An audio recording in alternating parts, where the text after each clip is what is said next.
regards to when to run here, but I'm going to let Mr. McManus roll, and I'll come back to you. Okay. Okay, does that work? Sure. All right, thank you so much. Mr. McManus is here. He's the Executive Director of the Golden State Salmon Association. He's going to be providing us an update, and we're grateful that you're here. How things been going? It's been a rough year. Yeah, things could be a whole lot better. Yeah. Senator McGuire, Assemblyman Wood, Tom Weslow, thanks. John McManus, Executive Director, Golden Gate Salmon Association. We represent recreational and commercial salmon fishermen and related businesses.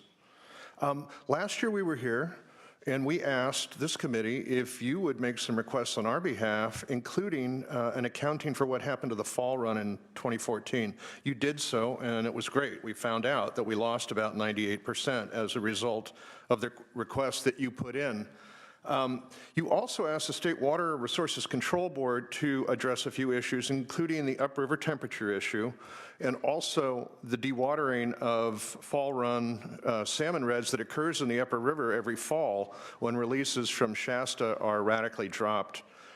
They didn't really respond to that part of your letter. So I just want to circle back and saying long term, this is a problem, and it's probably going to be the State Water Board who has to lay down some regulations as to how the Bureau can ramp down in the fall so as not to take out most of our fall run production. I want to change topics. You've heard quite a bit of bad news today. We got some real problems out there. When it comes to salmon, I could talk about a zillion things, but I just want to narrow it down to a couple things that might be relevant to this committee. If the presumption is that having enough water for adequate flows and temperature is going to be a problem going forward, and it may be, we hope not, but there are still some things that we can do. And I want to point to the historic condition in the Central Valley, which was a great big gigantic flooded marsh seasonally with a few rivers running through it. Juvenile fish would exit the rivers out into this marsh where they'd grow and be basically free from predation, and we don't have this anymore. Most of this area has been diked and drained and put into agriculture or developed. And today it kind of looks like this. Notice the banks here of the river, riprap, hard edges, no vegetation. Too much of the Central Valley rivers look like this. But it turns out we still have a couple of good spots, and one of them is just west. You can see the building that we're in right now. Almost. This is the Olo bypass just west of where we are right this minute. And this does flood every once in a while. And when it does, it washes baby salmon in and they do just fine in years after really wet. But the problem is it doesn't flood enough. We've got basic flood barriers north of Sacramento that are designed to be overtopped by the river when it's rising. They need to be lowered a little bit so they overtop in more years than they currently do. We'd get salmon. In fact, in the 2009 Federal Salmon Biological Opinion, they required those overtopping banks basically be modified to get salmon down in here. It's not the only place. Also up in the Sutter Bypass, this is an area, low elevation between the Sacramento River and the Feather River before the confluence. So this is north of the confluence of the Feather. Here's another map showing you this. Just take a second. You can locate the Feather River there. To the west, you see Colusa and the Sacramento River, and in the middle, you see that Sutter Bypass. So it's a low area. It's designed to flood. Again, the weirs, as they're called, that overtop perhaps need to be lowered to get fish into here more often. When they do, the fish grow like mad. They put on a bunch of size and weight. They get a lot of energy, and they survive the downstream migration much better. Here's another map, just where you see these, the weirs, the Fremont weirs, the overtop down into the Yolo Bypass below it. Up above there, you can see the Tisdale weir. When it overtops, water flows to the east down into the Sutter Bypass. So when these places get flooded, juvenile fish get down in there and they do great. If we can get these places flooded more often, then our fish are going to be more resilient to these drought conditions that they're going through. I want to change topics and just real briefly hit on one other opportunity that we have, actually. The Feather River used to be a magnificent salmon river. We put a dam on it. We didn't bother to put a fish ladder on it. And we did one other thing. We created this thing called the Thermalito Afterbay, which you can see up in the corner of that slide. It's a great big shallow pond. Water goes down in there. It gets hot. Water flows out the bottom, and the Feather River below the outlet is shown here on this slide. The next 15 miles downstream generally are too warm for salmon to thrive in. This could be fixed easy. In fact, it's scheduled for fixing once the Oroville Dam is relicensed. We've been waiting 10 years for the relicensing, and so we still have hot water coming down the Feather River. This could be fixed, and it should be fixed. We've talked to the stakeholders who are involved in the relicensing. They don't want to pull this thread out of the tapestry and address it until the license is gotten to relicense Oroville Dam. We're hoping that'll happen this year. But even once that license is gotten, fixing this problem is not going to be an automatic. It will take active involvement of the state legislature. There'll be money involved. DWR will be the main driver. But this is an important one because we're going to get 15 to 20 miles of productivity out of the Feather River below the outlet that we currently don't have. Here's another picture. And this came from a 2006 study that contemplated how to fix this. If you see that small blue line, it's basically a canal that they're proposing putting in so you can take water before it goes into the Thermalito afterbay and just shunt it right back into the river and keep it cold. It's an easy fix. We'd get a lot of fish out of the deal. We have about 1 minute. I'm getting there. So we need your help. And I know that being a McGuire, I'm a McManus, they told us at the end of a rainbow, you're supposed to find gold, but sometimes you find something else. I will leave it there, and thank you for taking the time. Thank you so much. Thank you. Really grateful. Yeah, so can we focus on what we've seen for landings on the commercial side quickly, and just want to get your expectation for 16 and knowing the dire predictions that we have. Because I think that we've talked a lot about crab today, and about how many challenges are confronting us. But salmon is nearly in the same boat.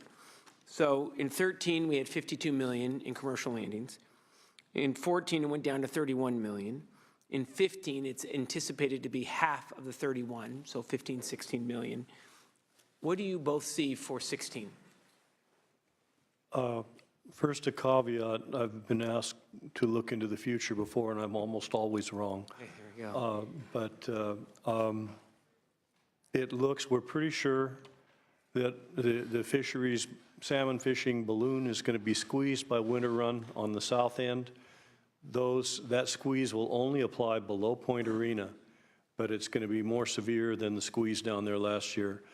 And it looks very much as though for the first year in several, we will be more squeezed on the north end by Klamath constraints. I don't have real hard numbers yet, but it looks increasingly like we're not going to enjoy what we laughingly call full fishing on Klamath stocks this year. That's going to mean less opportunity in the north. The abundance, I haven't seen abundance projections for the Sacramento. Based on what I've heard, I don't expect them to be good. So in a nutshell, we're going to have less opportunity to do some not very productive fishing. Thank you, Mr. Pitts. If I could throw in just a couple of comments. Please. In 2016, we will see the return of a bunch of fish that were trucked in 2014. Golden Gate Salmon Association worked with state and federal agents running the hatcheries to get increased trucking in 14 because the drought conditions were so bad. We made the case that if they release at the hatcheries, we would have lost the juvenile fish before they ever got out to the ocean. So they trucked, not quite 100% in 14, but almost. This is going to give us, hopefully, a bridge, a Band-Aid, that'll get us through next year. We trucked also, last year in 15, we trucked 100% of the hatchery production. So these are going to provide some Band-Aids until we get some water and we get some of the natural production back. I also want to mention that Mike Ricketts didn't say this, but salmon stamp guys were great this past year and put up the money to get an additional 2 million hatchery fish produced, so-called enhancement fish. We're all grateful. And they will be released soon, actually, in the next few months, and that will make a difference in 2018. There's another extra 2 million coming next year. So 18 and 19, 2018, 2019, we have those additional fish to look forward to.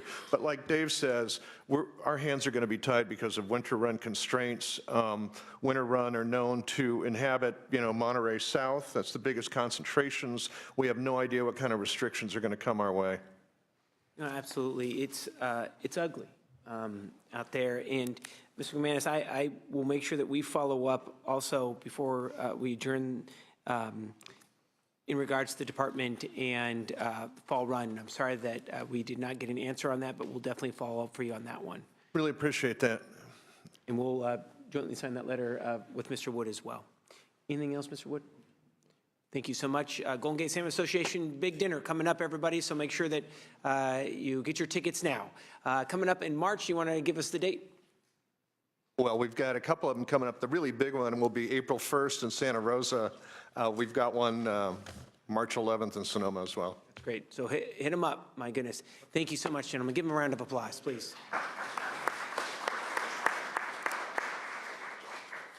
All right, ladies and gentlemen, we are moving on. We are now moving to item 9 on our agenda. It's our Aquaculture Industry Expansion and Initiatives Report Panel. We have Dr. Tony Vaught. He's the director of the California Aquaculture Association. He's going to be providing us an overview regarding the interface of capture fisheries and aquaculture and recreational fishing, seafood trends, as well as business infrastructure supporting aquaculture. So, and also I think he is going to be giving us some hints in regards to proactive legislation. We're going to have Dr. Michael Graham. He is the Director of Research and Development, Moss Landing Marine Laboratories, the Center for Aquaculture. He's going to be presenting recent progress towards the development of a strategic plan for research and education at the CSU. And we have John Finger. He's the owner-partner of Hog Island Oyster Company. He's going to present on challenges and needs of the mariculture industry, including permitting, seed source, and growth opportunities. So if we can have Tony and Michael and John please come forward. After they adjourn, we are going to take a quick 10-minute break and be able to bring back together. Thank you so much, gentlemen, for being here. It's good to see you. We're going to kick it off with Mr. Vaught, and we have 5 minutes. I'll give you a 1-minute warning. Okay. Thank you so much. Yes, thank you, Senator McGuire, for the forum, and also for Tom, for you bringing up aquaculture whenever, the word aquaculture whenever you can, and the continued work of the committee, because it's important to bring these issues up every year and every time we have a chance. Good to see you. When I put in the review of what I was going to say, you know, it's a little more than 5 minutes, so there are a few of those things I'll just keep brief and kind of center in on what's really important. So, again, my name's Tony Vaught from Professional Aquaculture. I have a business in the North Valley that advises in aquaculture and been a farmer for many, many years. Thanks for the opportunity to speak with you regarding the future of aquaculture. As I said, I've been a fish grower for 38 years. I'm co-chair of the Department of Fish and Wildlife Aquaculture Advisory Committee that Randy reported on, and I serve as an aquaculture advisor for public projects and private businesses.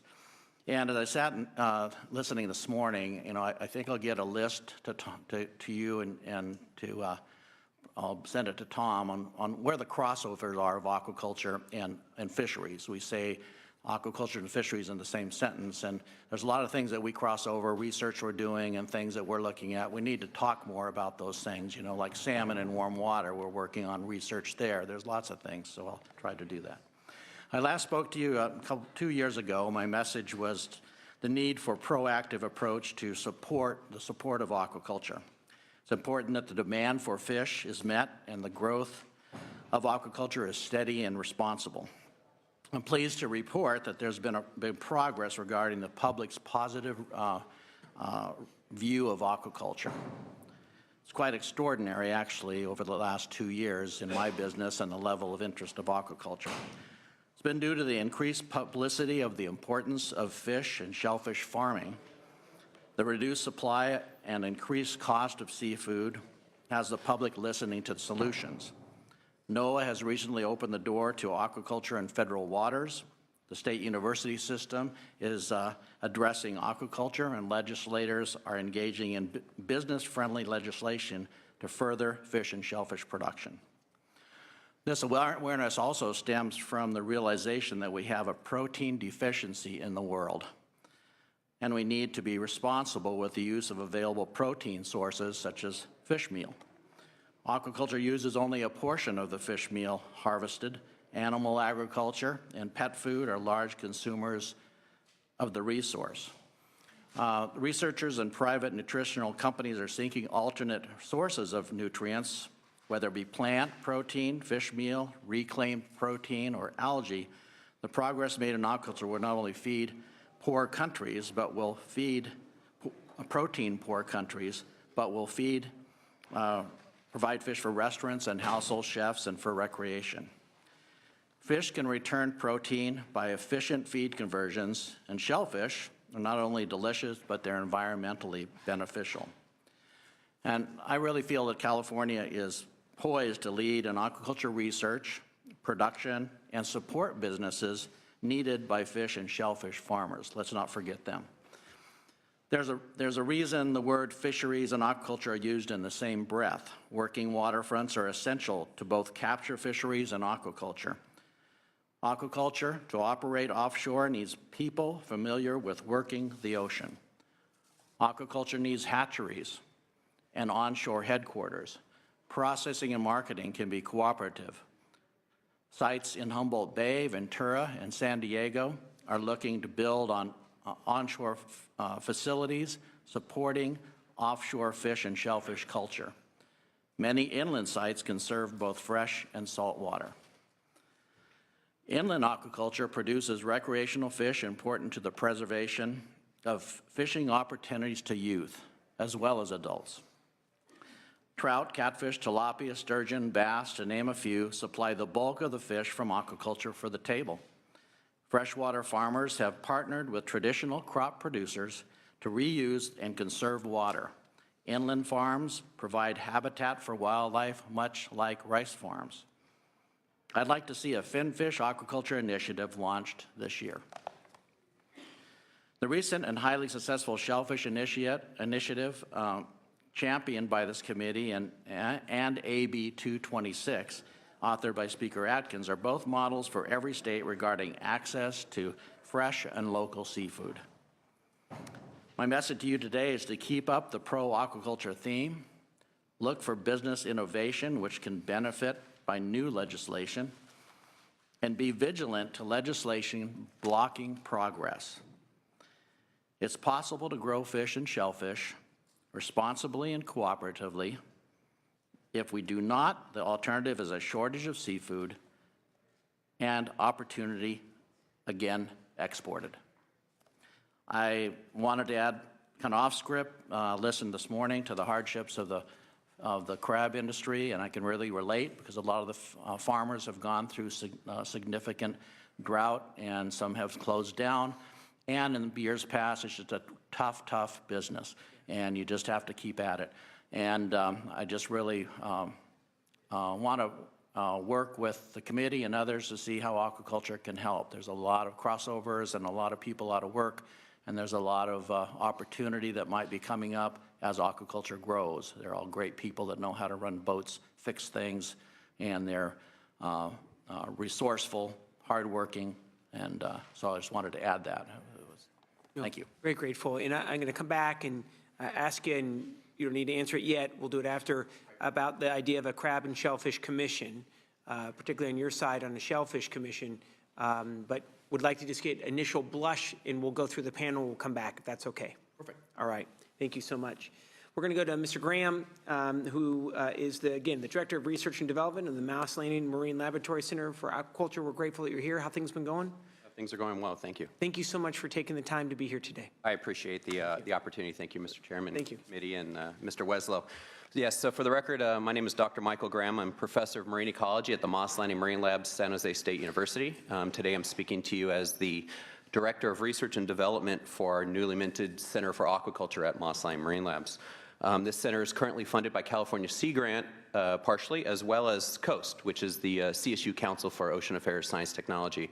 And as you know, their goal is to promote healthy oceans and also sustainable economic development of ocean-related issues.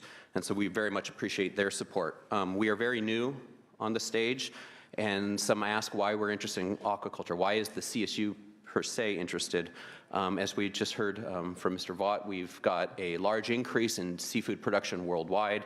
If you look at the recent FAO numbers, about 50% of that now is being made up of aquaculture. A lot of that is occurring in very, very large regions of the world. Of that, and you look at the consumption in California, except for some species where the California production is very important, in other species it's almost non-existent. For example, marine finfish. You do not get California-produced fishes in that, and we just heard, again, Tony talk about that recently. So we at the CSU see an opportunity for the development of an infrastructure, an academic infrastructure, utilizing the CSU system to support a productive aquaculture industry in California, to enhance the industry that's current, to bring it to levels that might help in minimizing this seafood trade gap, if you'd like to call it that, as well as producing an educated workforce that we think will do well. The CSU is very good at educated workforces, MBAs, nursing, forestry, and we think aquaculture could be something that would very much benefit the state. All the research I've done on aquaculture worldwide has been in China, Norway, Chile, Canada. They all have seamless integration between their academics and the industry and regulatory agencies. And that's something we currently lack right now in the United States and in California in general. So why the CSU? Why are we good at doing this? We are the largest university in the United States. We have 23 campuses, over 470,000 students, over 50,000 faculty, 24 research institutes. We have 4 campuses, Humboldt State, Chico State, San Diego State, and us at Moss Landing Marine Labs, that have specialized aquaculture programs already. But we're separate universities, even though we're part of the same system, as regards to coordinating those aquaculture efforts. So we are trying to build this center to be a direct one-stop shop for anyone interested in aquaculture in the state, whether they be regulators, NGOs, very importantly, industry, startup farmers, as well as academics looking to help do research within the state. Come to this center, get involved in direct applications that would benefit us. This coordinated research effort is currently going with extramural funding, but we're looking to enhance that and make it easier for people to get in touch. Shared use of research facilities that are already being paid for by the state of California. We are looking to have specialized aquaculture degree programs that can be added on to existing bachelor's programs in these institutions that might help with them getting jobs statewide and nationwide. Student internships to put students in these farms for the direct experience, but also to help support these farms, especially in times of need.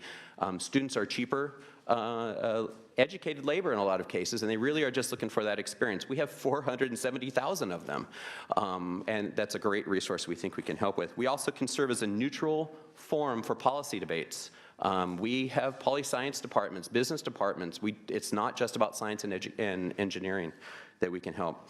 And finally, we'd really like to promote entrepreneurship, startups, trying to get, potentially grassroots efforts in certain aspects. You can't obviously do this with offshore farming. You don't just have a mom and pop startup show up in federal waters and start farming in California, but there are things that we can do and we'd like to encourage. So we're currently just working on funding for staffing this and doing this research coordination network. Like I said, we're leveraged already heavily by the state of California. These are faculty that already have jobs, they have offices, they have buildings, and we just want to coordinate them, get them involved with industry. The great thing about this is industry, the NGOs, and the agencies are with us at the ground level while we are starting this. No, thank you so much. I have some questions, but I'm going to hold until we are done with Hog Island. So thank you so much. We have Mr. Finger here, who is the owner of Hog Island Oyster Company, some of the best in the state. My goodness, it's good to see you, sir, and we're grateful that you took the time. All right, well, thank you very much, gentlemen, for having me, giving me the opportunity to speak. So I'm John Finger, founder and owner of the Hog Island Oyster Company. I've been growing oysters for 33 years in Tomales Bay, and newly started up in Humboldt Bay as well. We have the first California hatchery and permitted up there and getting ready to break ground, and I'm building growing oyster seed and hopefully another farm. So I'm also on the board of directors of the Pacific Coast Shellfish Growers Association. We represent shellfish farmers in California, Oregon, Washington, Alaska, and Hawaii. And a member of the California Shellfish Initiative Work Group, as well as the state's Aquaculture Development Committee. Lord knows I have any time to work anywhere else, but anyhow. The interesting is I just spent last week in Washington, D.C. With our association carrying similar messages to our federal representatives and agencies. And one of the things that we started realizing even last year is we've always considered ourselves really small fry, but when you start looking at the numbers on the West Coast, and particularly in California, in terms of revenue and seafood landings over the past few years, farm-raised shellfish, consistently is in the top 3 to 5 slot in terms of revenues. And, we have the ability to grow that. Currently, the acreage we're farming on is probably half or less than half of historically what was once farmed. So, and that means more jobs, more production of sustainable seafood within the state. So we're starting to go, okay, we maybe need to flex our muscles a little bit and say we could use some help. When we were back in DC, it was about NOAA and really about bringing more science to bear. And there's some similar situations here in the state. The reason we're not seeing a lot of new farms and stuff is it's extremely expensive and onerous to permit new farms. And so, the maze of federal, Army Corps of Engineers, U.S. Fish and Wildlife, National Marine Fisheries Service, and then the California Coastal Commission, Department of Fish and Wildlife, as well as local agencies. And the result is we've got no new farms or farmers, more particularly, in over 20 years. And that's something we'd like to fix. And, thanks to the support from you guys, we've got this California Shellfish Initiative started about 3 years ago, keying off of NOAA's National Shellfish Initiative. And, we were able to get a little bit of money from NOAA for facilitation, and then also some of us in the industry also kicked in, and because you need facilitation when you're talking about 3 or 4 federal agencies and a few state agencies and commercial and restoration activities all in one room, and we've made some progress. We've got this working group together. We've got agencies in the same room to kind of figure out, can we do this permitting a little bit more efficiently, making sure we're doing our mandates in terms of regulatory agencies, but not running people around through 3 different things and getting 5 different opinions and going back to square one and taking 2 years to get a new permit. So, like I said, we've made progress. We're a little stalled at the moment. Trying to get a little bit more money from NOAA. We could use some support from the state. Sometimes having a facilitator keeping you on task is what a group like that needs. So I think you guys are aware, one of the first projects we were looking to as a model for how this could be done differently is the Humboldt Bay pre-permitting project. And I think you're aware that the Humboldt Bay Harbor District got grant funds from the Headwater Fund to pre-permit acreage, and we're hoping it's somewhere between 500 and 600 acres.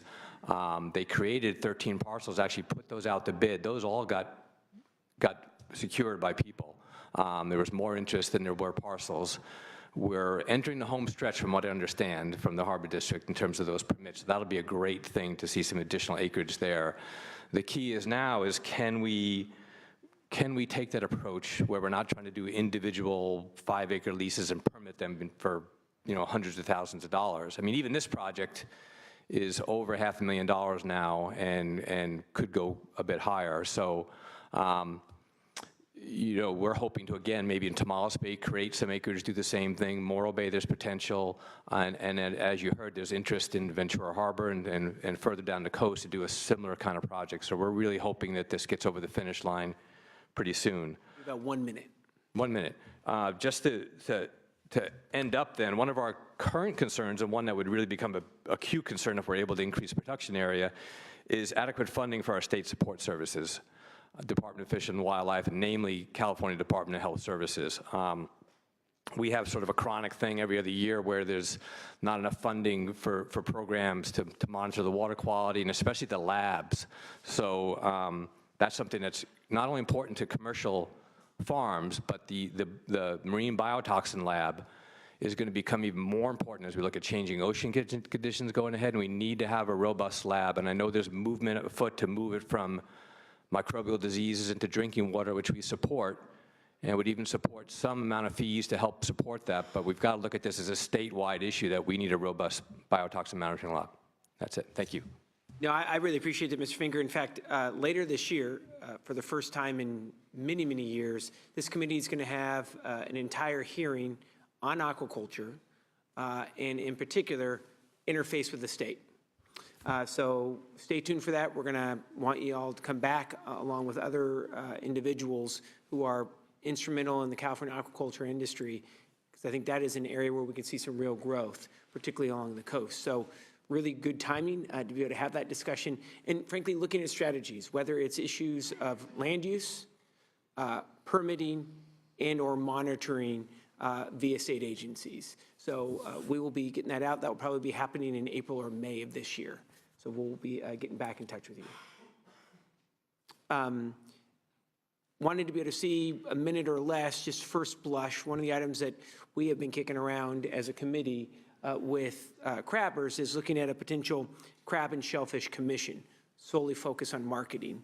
I'm putting all three of you on the spot. I have some specific questions, but I'm going to let the committee go into it first, but just want to see 60 seconds or less if either of the three of you have any comments on that. Potential, by the way. You know, in our world, marketing is where it's at. So we really need to focus on, you know, the product and the quality of the product. And we've heard today about how we need to monitor that and see what exactly is going on with the product of crab and other fish. I would say, you know, aquaculture in general would benefit by, even inland aquaculture, by some kind of a body that would, you know, help bring the facts to the folks that are out there buying the product, because there's the general public, there's restaurateurs, there's institutional buying of fish, and it's just really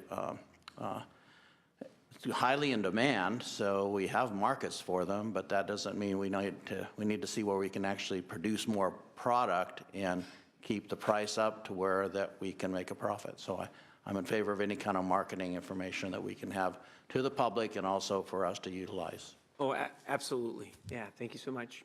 Either of the two of you want to be able to venture in here, you don't have to, but the floor is yours. I was just going to point out that as we were developing the center, we were very surprised how many business departments got excited about this. They didn't think they had anything to do with aquaculture until we gave them an invitation. They Googled it and realized that there's a lot of expertise in this state that would like to participate in that. So I think it would be a great movement statewide. Thank you so much. Please. I think we have an opportunity here to really brand, you know, California state's shellfish for sure. I think first and foremost, we got to deal with some of the things I brought up in terms of the regulatory framework. I mean, I've been in business 33 years and never met demand. The market's not the issue. The support services, the regulatory environment is the issue in terms of the marine environment. So.